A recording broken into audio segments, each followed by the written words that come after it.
What are the Nephilim in Genesis? I wanted to start by reading Genesis 6, verses 1 through 4. Now it came to pass, when men began to multiply on the face of the earth, and daughters were born to them, that the sons of God saw the daughters of men, that they were beautiful, and they took wives for themselves, all whom they chose. And the Lord said, My spirit shall not strive with a man forever, for he is indeed flesh, yet his days shall be 120 years. There were giants on the earth in those days, and also afterward, when the sons of God came into the daughters of men, and they were bore children to them. Those were the mighty men who were of old, men of renown. The word giants is what the New King James translates the word Nephilim as in that translation. So I was reading from the New King James. So there's two, I'm going to address all three characters that are questioned in that passage: the sons of God, the daughters of men, and the Nephilim. So there's two historically popular views on what all these characters are. The first view is that the sons of God were fallen angels, demons.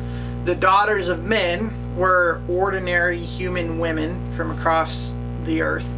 And the Nephilim can be translated giants or fallen ones, were the offspring of angels or fallen angels, demons, reproducing with the human women. And this offspring becomes giant, large, strong, great warriors.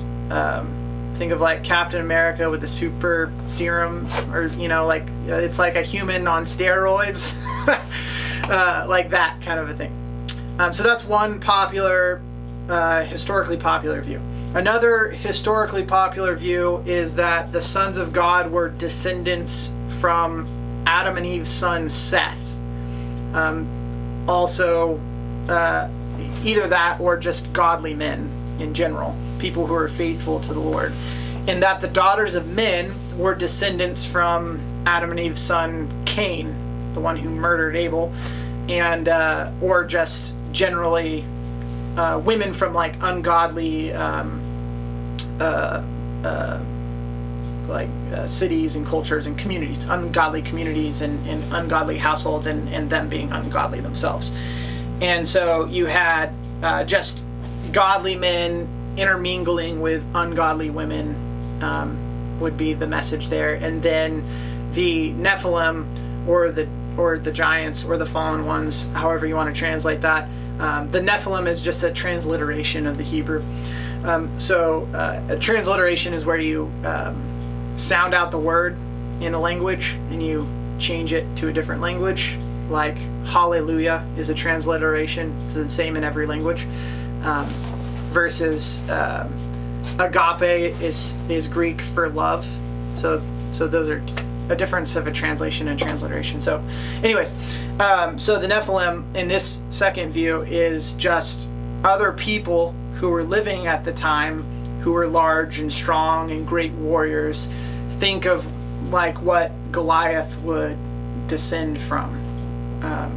And so the pros for the first view, where their demons are intermingling with human women and they're producing offspring, is that it's the easiest translation of the Hebrew. That's the pro. It's a really easy translation. Has very early Jewish scholars before the time of Christ, as well as early Christian scholars who interpreted it that way because of its easy translation.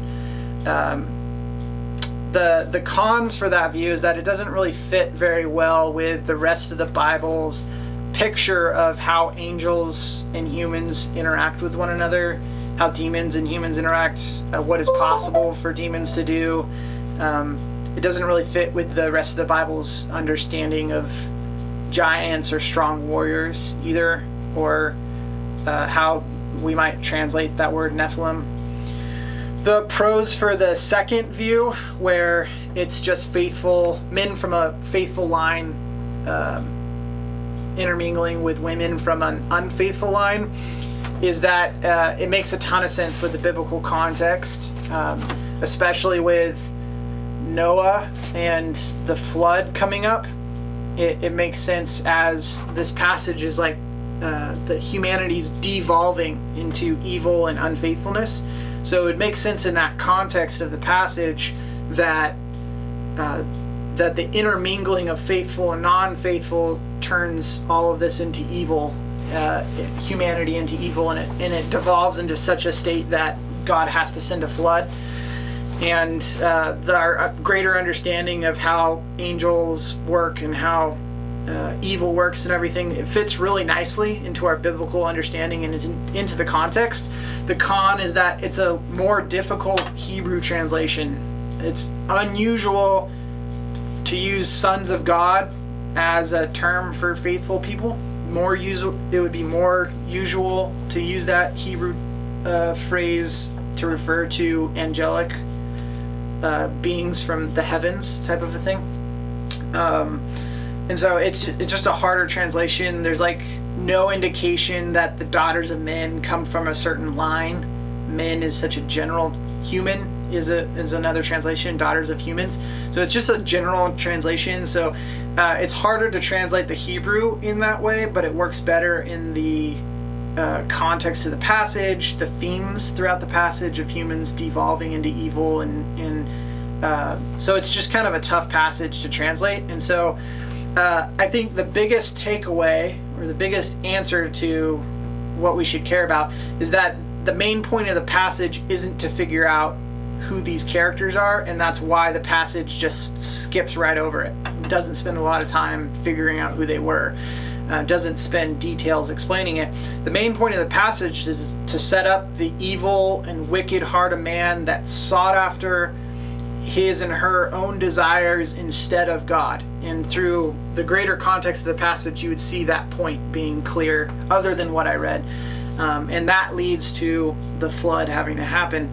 And my personal opinion on it is it doesn't matter who they are. But my secondary opinion is I slightly lean toward the second view, where the sons of God are just faithful people, and the daughters of men were just unfaithful people, and the Nephilim were just giants who happened to live at the time, not even the offspring, because it mentions it mentions there were giants on the earth, or there were Nephilim on the earth in those days when the sons of God and the daughters of men were intermingling.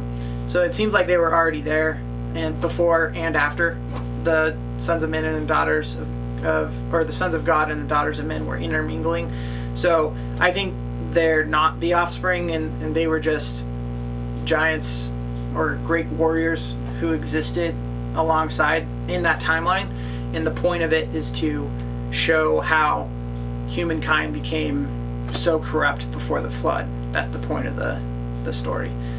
But it ultimately doesn't matter a ton which view you take.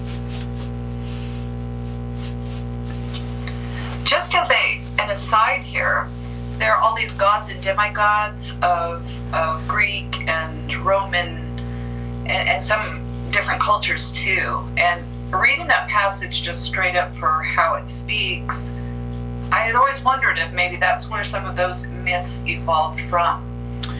It's possible. So when you're reading the Pentateuch, the first 5 books of the Old Testament, it's the culture that you want to apply it to is the ancient Near East, and that's what that culture is called, which you can think of like ancient Egypt and that kind of time period and that kind of location, because that's what the Israelites were coming out of when Moses writes the book. And so the whole book of Genesis is written to a group who could understand, for that group to understand who God is, based on their previous understandings of how gods worked.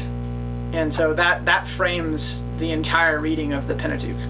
And so that's helpful context, as you're mentioning into how we would read this. So definitely, I don't think anybody was getting caught up on that when Moses wrote it and read it out loud. I don't think anybody even blinked about that point. They focused on the evil that preceded the flood. The bigger question is, why did God have to have a flood to wipe people out? And this helps explain that along with the surrounding passage. But